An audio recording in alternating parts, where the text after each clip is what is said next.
আরাফার দিনের কথা স্মরণ হলো আমার বিবেককে আমি কন্ট্রোল করতে পারছি না। আমি জানি না কেমন যেন আমি হয়ে যাচ্ছি, আমি খুব নার্ভাস হয়ে যাচ্ছি। এই আরাফার দিনটা হচ্ছে এরকম একটা দিন যে দেখেন, আল্লাহ এই দুনিয়ার আসমানে চলে আসবে। আল্লাহ যখন দুনিয়ার আসমানে চলে আসবে, হাজিরাও বলতে থাকবে লাব্বাইক আল্লাহুম্মা লাব্বাইক।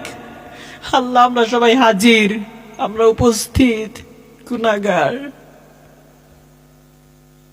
আজকে আরাফার ময়দানে আসছি।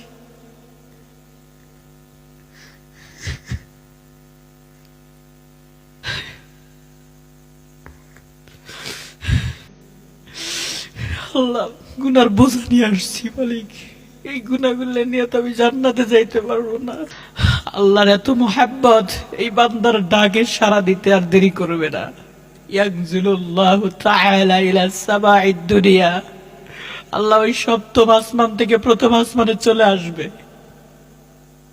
ফেরেশতাদের ডাক দিবে, যে দেখো আমার বান্দাগুলো কিভাবে পাগলের মতো কান্না করতেছে, দেখো আজ সবাই একই পোশাকে কিরকম ভাবে আছে, কোনো অহংকার নাই।